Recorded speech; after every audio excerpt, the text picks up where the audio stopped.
We should regularly wash our hands with soap and water and avoid touching our face with our hands.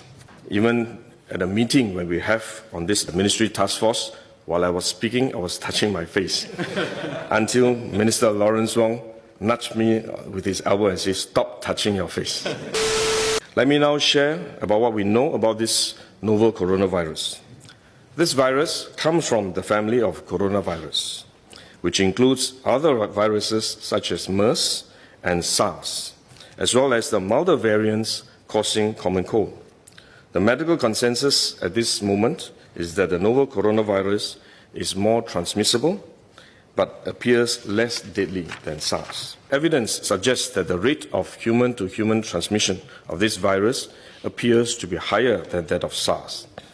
For now, the evidence also suggests that transmission is mostly via droplets. What this means is that the virus is carried within droplets emitted from an infected person over a short distance, such as when a person coughs or sneezes. If these droplets come into contact with the eyes, nose, or mouth of an individual, directly or indirectly through hands that have come into contact with these droplets, the individual may become infected. To clarify, there is no evidence currently to suggest that the virus is airborne. There are other viruses, such as the chickenpox, which can easily be transported via air currents and do not require droplets to contact the eyes or nose. The novel coronavirus is not in this category of viruses. The novel coronavirus could also transmit through surface contact. Let me explain. When a person sneezes or coughs, the droplets fall onto the surfaces of tables and chairs, and the virus may remain alive for up to a few days. When someone else touches the surfaces of these tables and chairs, the virus can be transferred to his hands, and if he then rubs his eyes or nose without washing his hands, he may become infected.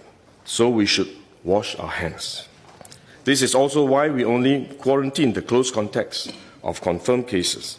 For more transient contacts, such as individuals that the confirmed cases may have walked past in malls or hotels, the risk of transmission is low. For coronavirus generally, the person is most infectious when he is displaying symptoms, or what you call symptomatic. And this is likely to be the case for the novel coronavirus as well. There is evidence of limited spread from a person without symptoms during the incubation period. However, this form of transmission may be uncommon and has so far involved isolated cases only. At this point, the evidence still points towards higher transmissibility when the person is displaying symptoms. As such, medical professionals, both overseas and in Singapore, have advised that the most effective way that we can protect ourselves is to practice good personal hygiene. We should regularly wash our hands with soap and water and avoid touching our face with our hands. These may sound simple, but actually they're very difficult to do because all of us touch our face all the time. Even at a meeting when we have on this ministry task force, while I was speaking, I was touching my face until Minister Lawrence Wong nudged me with his elbow and said, "Stop touching your face." So it is simple but extremely difficult, but are actually very effective in preventing all kinds of infection. Potential infection from asymptomatic persons, in fact, is less likely to be from coughing or sneezing directly because they don't have symptoms. They are not sneezing or coughing, but more likely by touching contaminated surfaces, for which masks offer no protection.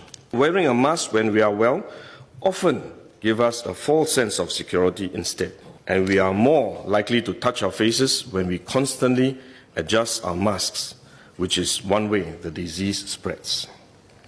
At the same time, we need to protect others, our loved ones, friends, colleagues, and fellow Singaporeans that we come into contact with. If we are sick, we should rest and recover at home as far as possible. If we do need to go out to see a doctor, for example, we should wear a surgical mask to protect others. So this is when mask is needed, when we are unwell and have to go out.